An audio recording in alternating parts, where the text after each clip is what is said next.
Nagsisimula ang eksena habang nasa daan, at sa pagpuna ni Eugene at ng team leader sa katahimikan ni Shinjae. Sa kanyang pagbabalik tanaw, nagulat ang tenyente sa kahilingan ni Shinjae na putulin ang kanilang engagement. Sandaling yumuko siya, nagpapahiwatig ng kalungkutan, ngunit sinubukan niyang itago ang kanyang tunay na damdamin. Sinikap ng tenyente na magpakita ng kalmado, pilit na ngumiti na may halong kalungkutan, at pumayag sa kanyang kahilingan na ipinapakita ang kanyang pag-unawa at respeto sa kanyang desisyon. Si Shinjae, na posibleng naghahanap ng closure o pag-unawa, ay nagtanong sa tenyente kung gusto niyang malaman ang dahilan sa kanyang biglaang kahilingan. Sa pagpapakita ng malalim na respeto sa kanyang sariling pagpapasya, sumagot ang tenyente na kung nagdesisyon na siya ng ganito, tiyak na may makatuwiran siyang dahilan. Pinili niyang hindi na mag-usisa pa, nirerespeto ang kanyang desisyon. Nagulat si Shinjae sa kanyang sagot, posibleng inaasahan ang ibang reaksyon o mas maraming tanong, na nagpapakita ng komplikado na ugnayan nila. Sinabi ng tenyente kay Shinjae na kakausapin niya ang kanyang pamilya tungkol sa pagwawakas ng kanilang engagement, inaako ang inisyatiba sa paghawak ng sitwasyon. Nagulat si Shinjae sa sagot, malamang hindi inaasahan na gagawin ng tenyente ang gayong agarang aksyon. Ipinaliwanag ng tenyente na magiging problema kung si Shinjae ang mangunguna sa pagwawakas. Nais niyang pamahalaan ang sitwasyon sa paraang hindi gaanong makasasama o magiging problema para sa kanya. Binanggit niya ang kanyang intensyon na piliin ang tamang panahon para ipaalam sa kanyang pamilya na nagpapakita ng kanyang pag-iisip at nais na maingat na hawakan ang sitwasyon. Nagulat si Shinjae sa pahayag na ito, posibleng dahil sa proaktibong diskarte ng tenyente at sa kanyang pag-aalala sa reputasyon ni Shinjae. Bumalik sa kasalukuyan, si Shinjae ay patuloy na nag-iisip. Iniisip niya ang tungkol sa katangian ng tenyente, napapansin na hindi ito nababagay sa malupit na mundo. Inisip ni Shinjae kung paano siya naging prangka para iwasan ang anumang hindi kinakailangang komplikasyon, ngunit hindi niya inaasahan na agad na papayag ang tenyente na wakasan ang engagement, na nagpapahiwatig ng kanyang pagkagulat sa kanyang pag-unawa at pagsang-ayon. At lipat ang eksena sa ama ni Shinjae na sinagot ang isang tawag sa telepono. At si Jae ang tumatawag. Nagulat siya na makatanggap ng tawag muli kay Jae matapos ang kanilang naunang pagkikita kamakailan lang, tinatanong kung ano ang dahilan ng kanyang tawag. Ipinapaalam ni Shinjae sa kanyang ama na nakausap na niya ang lieutenant at pumayag ito na tapusin ang kanilang engagement. At narinig ni Eugene na malapit lang ang pag-uusap na ito. At nagulat siya nang malaman ang tungkol sa nasirang engagement. Nagulat ang ama ni Shinjae na nakausap na niya ang lieutenant, nagpapahayag ng pag-aalala kung sino ang lumalabas na responsable sa pagwawakas ng engagement. Nag-aalala siya sa posibleng kahihinatnan kung hindi pumayag ang lieutenant sa paghihiwalay. Ipinaliwanag ni Shinjae ang kanyang lohika, sinasabing tiwala siyang papayag ang lieutenant. Ibinunyag niya ang mas manipulatibong aspeto ng kanyang estratehiya, na balak niyang paniwalain ang lieutenant na siya ang may responsibilidad sa paghihiwalay, kahit na desisyon ito ng kanyang pamilya na magbago ng isip. Galit na tinanong ng ama ni Shinjae kung kailan niya kinausap ang lieutenant para tapusin ang kanilang engagement. Sinabi ni Shinjae na papauwi na siya matapos makipag-usap sa lieutenant. Kumalma ang kanyang ama, kinikilala na mahirap para kay Shinjae na harapin ng direkta ang lieutenant tungkol sa sensitibong bagay na ito. Tiniyak niya sa kanya na siya na ang bahala sa mga bagay sa kanilang pamilya. Matapos ang tawag, nag-isip si Shinjae tungkol sa komento ng kanyang ama. Nakita niyang kakaiba na iniisip ng kanyang ama na mahirap para sa kanya na direktang makipag-usap sa lieutenant. At biglang tinawag ni Shinjae ang kanyang team leader, inuutusan itong isend ang file ni Choi kay Eugene. Ang team leader, bagaman saglit na tumigil, ay kumpirmadong nauunawaan ang utos na nagpapakita ng kahandaang sundin ang kahilingan ni Shinjae. Matapos magbigay ng instruksyon sa kanyang team leader, ibinaling ni Shinjae ang kanyang atensyon kay Eugene. Si Eugene, na nakatuon na kay Shinjae, ay naghihintay sa kung ano ang susunod niyang sasabihin. Lipat ang eksena sa ama ni Shinjae at ipinahayag nito ang kanyang pagkadismaya sa pagbabago ng dinamika sa pagitan ng mga magulang at anak, na pakiramdam niya ay hindi na nakikinig ang mga bata sa kanilang mga magulang tulad ng dati. Inutusan niya si Chief Choi na ituloy ang anumang plano o aksyon na kanilang pinaghahandaan. Agad kinilala at nauunawaan ni Choi ang direktiba na nagpapakita ng pagsunod at kahandaang kumilos ayon sa mga instruksyon ng ama ni Jae. Pagkatapos ay lumipat ang eksena sa tenyente, na tila nasa hindi magandang kondisyon. Nakatitig siya sa langit, malalim ang iniisip tungkol kay Shinjae, na nagpapakita ng kanyang malalim na pagmumuni-muni at emosyonal na epekto. Ang simpleng salamat ni Shinjae ay umaalingaw-ngaw sa kanyang isipan, na sinundan ng kanyang pagtingin pababa at pagbuntong hininga. Napansin ng mga sundalo na may kakaiba sa tenyente. Pinagmamasdan nila at pinag-uusapan ang hindi pangkaraniwang kilos nito, nag-iisip tungkol sa mga posibleng dahilan ng pagbabago ng kanyang asal. Nagtataka ang isang sundalo kung iniwan ba ang tenyente, na humantong sa kolektibong hinala na siya ay dumadaan sa personal na heartbreak. Ipinahayag nila ang kanilang simpatya para sa tenyente, nagtatanong kung ano ang kanilang magagawa para makatulong. Lumipat ang eksena sa tenyente na nasa isang bar, na nagpapahiwatig na naghahanap siya ng pag-iisa. Inaalala ng tenyente ang kanyang mga naisip nung una siyang nakipagkita kay Shinjae at tungkol sa kakaibang sitwasyon ng pagiging engaged nang hindi pa nagkikita ito ng personal. Pinagninilayan niya kung gaano ito kakaiba at kinwestiyon ang pagiging tunay ng mga larawan na kanyang nakita, iniisip na baka ito ay na-edit. Iniisip niya na ang pagkikita ng personal ay tiyak na magiging iba kumpara sa mga larawan. At dumating ang oras sa sandali ng una niyang makita si Shinjae ng personal. Nagulat siya at ipinahayag ang kanyang pagkagulat ng katahimikan at pagiging tulala. Binati siya ni Shinjae ng may ngiti na ipinakilala ang sarili. Saglit na nagulat muli ang tenyente at pagkatapos ay binigyan niya ng papuri si Shinjae, sinasabing mas maganda ito sa personal kaysa sa mga larawan. Nagulat si Shinjae at nagpakita ng nakakatawang ekspresyon bilang tugon sa papuri ng tenyente at humihingi ng klarifikasyon. At bumabalik sa kasalukuyan, makikita ang tenyente na umiinom ng alak nang biglang lumitaw ang isang babae at napansin ang tenyente na nag-inom mag-isa. Imungkahin niya na sumama siya sa kanya sa pag-inom. Ngunit tinanggihan niya ang alok ng babae, sinasabing gusto niyang uminom mag-isa. At nagpakita ng ekspresyon sa mukha ang babae, sa pagkadismaya o pagkagulat sa kanyang pagtanggi. Samantala napansin ng tenyente ang isang insidente na malapit sa kanya na kinasasangkutan ng isang waiter at isang guest. At naagaw ang kanyang atensyon mula sa kanyang sariling mga iniisip. Ang waiter sa isang hindi magandang pangyayari kung saan agad siyang humingi ng paumanhin sa ilang guest sa pagkakamali nito. At habang nakatuon ang atensyon ng tenyente sa insidenteng ito, sinamantala ng babae nang lumapit sa kanya ang pagkakataon upang lihim na lagyan ng kung ano ang inumin ng tenyente. Ang babae, matapos lihim na lagyan ng droga ang inumin ng tenyente, ay kasual na nagpahayag na hindi niya matutulungan ang tenyente sa anumang bagay, at agad umalis. Ang tenyente, na hindi alam ang ginawa ng babae, ay nanonood lamang sa pag-alis nito ng walang imik. Sa sandaling akmang inumin na ng tenyente ang kanyang alak, na ngayon ay may halong droga, biglang pinigilan siya ni Eugene. Pinayuhan ni Eugene ang tenyente na itigil na ang pag-inom, na nagpapakita ng pag-aalala sa kanyang kaligtasan. Nagulat, tinanong ng tenyente si Eugene kung bakit ito naroon at kung ano ang kanyang ginagawa rito. Subalit ipinilit lang muli ni Eugene na sapat na ang nainom na alak ng tenyente para sa araw na iyon. Matapos pigilan ni Eugene, nagkaroon ng pagkaunawa ang tenyente.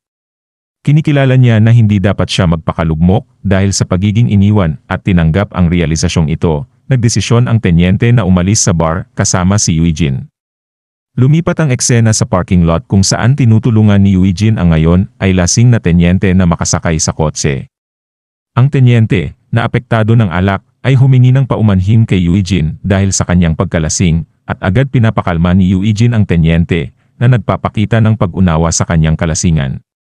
At habang pinagmamasdan ni Eugene ang tenyente, na agad nakatulog matapos umupo sa kotse, lumilipat ang eksena sa alaala ni Eugene sa isang pag-uusap nila ni Shinjae. Ipinapaalam niya kay Eugene ang tungkol kay Chief Choi, isang malapit na kaibigan ng kanyang ama.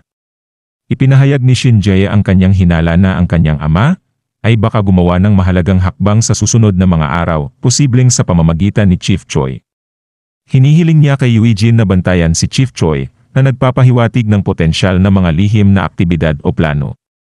Habang tinitingnan naman ni Eugene ang kanyang mobile phone sa larawan at info ni Chief Choi. Balik sa kasalukuyan, napansin ni Eugene ang isang grupo, kabilang ang babaeng naglagay ng droga sa inumin ng tenyente, na tumitingin sa lokasyon nila. At lumipat ang eksena kay Shinjae, na nasa isang tawag sa telepono mula kay Eugene. Si Shin-jae, na nababahala, ay humihingi ng kalinawan tungkol sa tangkang paglagay ng droga sa inumin ng tenyente, at agad naman kinumpirma ni Eugene ang kanyang hinala. At hiniling ni Shin-jae kay Eugene na patuloy na manatili kasama ang tenyente bilang pag-iingat, at agad sumang-ayon si Eugene sa kahilingan ni Shin-jae. Samantala habang tinatapos ni Eugene ang tawag mula kay Shin-jae, makikita ang mga katawan ng mga miyembro ng grupo na walang malay sa lupa, na tinalo ni Eugene ng mag-isa lamang. Sa eksenang ito, nakaupo si Shin-jae sa kanyang upuan, malalim ang iniisip, hinala niya na baka plano ng kanyang ama na lagyan ng droga ang inumin ng tenyente, at isangkot siya sa mga krimen. Ang kanyang pagmumuni-muni ay nagpapakita ng kanyang pag-unawa sa karakter ng kanyang ama, at sa kakayahang nitong kumilos ng mabilis. Kinikilala niya na hindi niya inaasahan ang ganitong mga pangyayari. Napansin ng team leader ang balisang itsura ni Shin-jae, at sinubukan niyang pagaanin ang kanyang loob sa pamamagitan ng pagpapaalala sa kanya sa kakayahan ni Eugene. Ngunit nanatiling lang natahimik si Shin-jae bilang tugon sa team leader. Samantala si Shin-jae, na malalim ang iniisip, ay biglang naputol sa pagmumuni-muni dahil sa tawag mula sa tenyente. Nagtataka siya at kuryoso kung bakit siya tatawagan ito sa ganitong oras. Ang tenyente, na nasa impluwensya ng alak at sumisigaw, ay nagpahayag ng kanyang pagmamahal para kay Shin-jae sa telepono. Ang biglaan at malakas na pag-amin na ito ay nagdulot ng pagkagulat kay Shin-jae. Agad matapos ang kanyang deklarasyon, biglang pinutol ng tenyente ang tawag at bumalik sa pagtulog. Naiwan si Shin-jae na nagulat at bahagyang nahihiya sa hindi inaasahang pagpapahayag ng tenyente. Ang team leader, na nakarinig din sa deklarasyon, ay nagulat ngunit sinubukang kumilos na parang walang kakaibang nangyari, pinapanatili ang profesionalismo.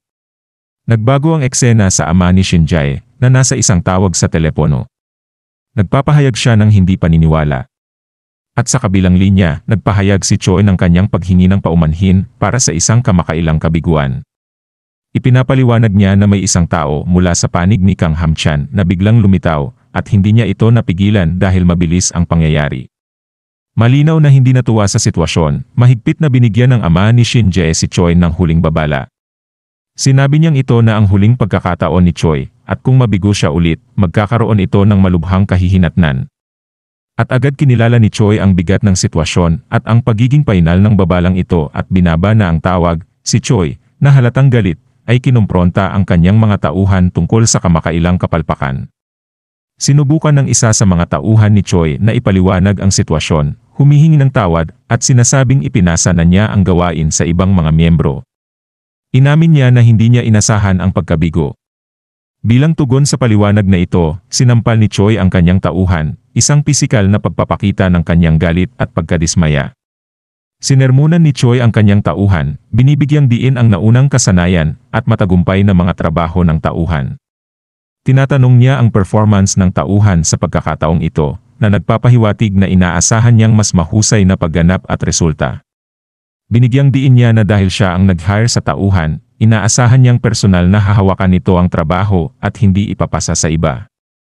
Lipat naman ang eksena sa ama ni Shin-jae na nagpapahayag ng kanyang pagkadismaya, at biglang lumitaw si Shin-jae na ikinagulat ang kanyang ama sa pagbisita niya ng hating gabi, tinatanong kung bakit siya naroon sa ganitong oras. Sinabi ni Shin-jae na kailangan niyang sabihin ang isang bagay sa kanya. Habang umuupo si Shin-jae, binago niya ang usapan sa isang personal na tanong, tinatanong ang kanyang ama kung kailan ito uwi. Tumugon ang ama ni Shin-jae na may ngiti, binanggit niyang kailangan niyang tapusin muna ang ilang trabaho, na nagpapakita ng kanyang dedikasyon sa kanyang mga responsibilidad. Ipinaabot ni Shin-jae ang simpleng, ngunit taos-pusong kagustuhan na umuwi na ang kanyang ama.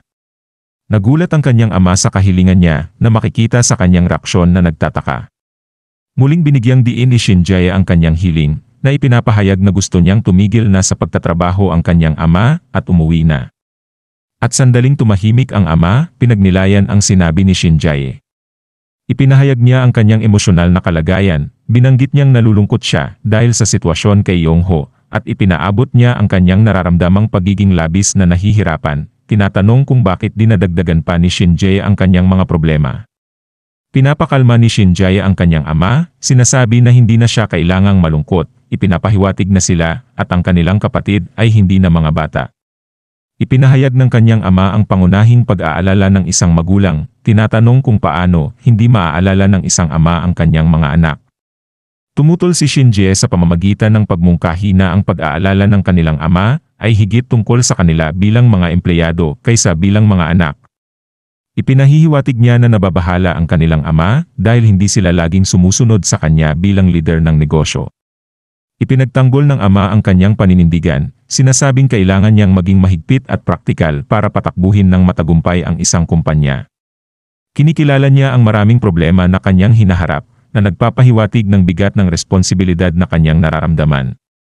Pinayuhan niya si Shin-jae na huwag magkamali dahil sa kanyang damdamin, binibigyang diin ang kagustuhan para sa rasyonal na pagdedesisyon sa mga bagay sa negosyo kaysa sa mga emosyonal na pagsasaalang-alang. Ipinahayag ni Shin-jae sa kanyang ama na maaaring hindi niya lubos na nauunawaan ang sitwasyon. Matapang niyang sinabi na siya mismo ang nagdudulot ng problema sa kumpanya. Ipinapakita ang direkta at konfrontasyonal na paraan ng pakikipag-usap. Nagulat at naguluhan ang kanyang ama sa paratang ng kanyang anak, kinukwestiyon ang kanyang pahayag. Inilahad ni Shin-jae ang kanyang punto sa pamamagitan ng pagmungkahi na ang matagal na panahon ng kanyang ama sa ibang bansa ay maaaring nagdulot sa kanya na maliitin at hindi pansinin ang iba pang miyembro ng kanilang pamilya. At kinikilala naman ng ama ni Shin-jae na bata pa si Shin-jae at medyo naunawaan niya ang kanyang pananaw. Gayunpaman, tinatanong niya kung ano ang dapat niyang gawin bilang tugon. Matatag niyang sinabi na hindi niya susundin ang payo ni Shin-jae, binabanggit ang pangangailangan niya ng mas maraming karanasan. Pinuri niya si Shin-jae sa kanyang kasanayan sa negosyo at kinilala ang kanyang pambihirang kakayahan para sa kanyang edad. Inisip niya ang kapangyarihan at impluwensya na nakamit ni Shin-jae sa kanyang pakikilahok sa SW. Sa kabila ng pagkilala sa kanyang tagumpay, binigyang diin niya ang kanyang sariling matagal ng tagumpay at karanasan. Tinatanong niya kung bakit siya, bilang Vice Presidente ng SW, ay kailangang makinig sa kanya. At tahimik lang si Shin-jae habang nakikinig sa kanyang ama. Na minsan, kailangan daw ipakita ang kakayahan sa halip na puro salita lang. Biglang naputol ang kanilang pag-uusap dahil sa pagtunog ng telepono. Parehong tiningnan ni Shin-jae at ng kanyang ama ang kanilang mga telepono para malaman kung kaninong telepono ang tumutunog at inanunsyo ni Shin-jae na para sa kanya ang tawag. Sa telepono, iniulat ni Eugene kay Shin-jae na natapos na niya ang trabaho. Binanggit din niya na kumuha na rin siya ng mga larawan ng ebidensya. At tumugon si Shin-jae na may ngiti, ipinapakita ang kasiyahan at pag-apruba sa trabaho ni Eugene, kinikilala ang kanyang kakayahan at kahusayan. Sa pagtatapos ni Eugene ng tawag sa telepono, matapos niyang matagumpay na maisakatuparan ang kanyang gawain. Makikita na ang buong grupo ni Choi ay natalo na ni Eugene, kabilang na si Choi mismo. Samantala, sinamantala ni Shin-jae ang pagkakataon at ipinaalam sa kanyang ama na nasaktan si Chief Choi at iminungkahi na dapat itong dalawin ng kanyang ama. Nagulat ang kanyang ama nang marinig ang tungkol sa kalagayan ni Choi. Hinamon ni Shin-jae ang kanyang ama sa pamamagitan ng pagtatanong kung nagmamalasakit ba ito kay Choi. Inilalagay siya sa isang mahirap na posisyon at sinusubok ang kanyang reaksyon sa sitwasyon. Ang ama, na patuloy na nagulat sa balita, ay napagtanto ang kahalagahan ng tawag sa telepono ni Shin-jae kanina. Nagalit siya, ngunit kinilala rin ang paglaki at pagiging handa ni Shin-jae. At nang handa nang umalis, sinabi naman ni Shin-jae sa kanyang ama na hindi na ito bata para gawin ang anumang gusto niya. At pinayuhan na niya itong umuwi ng ligtas. Mariin niyang sinabi na hindi siya pupunta sa airport dahil abala siya, at agad na umalis si Shin-jae na nagmamarka ng isang desisyon na pagtatapos sa kanilang pag-uusap. Nagbago ang eksena sa tenyente na nagising na may hangover. Sinusubukan niyang balikan ang mga pangyayari noong nakaraang gabi. At naalala niyang lasing siya at si Eugene ang nag-uwi sa kanya at biglang tumunog ang doorbell na nagpuputol sa kanyang mga iniisip. Pumunta ang tenyente para tignan kung sino ito. At si Shin-jae ang hindi inaasahang bisita sa pinto ng tenyente. Naikinagulat nito habang kasual na tinanong ni Jae ang tenyente kung kakagising lang ba nito. Tulala ang tenyente sa presensya ni Shin-jae na sinundan ng pagkumpirma na kakagising niya nga lang. Si Shin-jae, gumawa ng nakakatawang mukha, sinabing hindi siya nakatulog ng buong gabi dahil sa trabaho. At ang tenyente, habang pinoproseso pa ang biglaang paglitaw ni Shin-jae, ay nag-react din ng nakakatawang mukha, ipinapakita ang kanyang pagtataka. At binago ni Shinjae ang paksa at iminungkahi na kumain sila ng magkasama, sinasabing gutom na siya. Ang tenyente, na nasa estado pa rin ng pagkagulat, ay pumayag sa kanyang suhestyon ng agaran. At dito na po muli natatapos ang yugtong ito. Maraming salamat po. Huwag pong kalimutan mag-like at mag-subscribe para sa mga susunod na kabanata. Hanggang sa muli.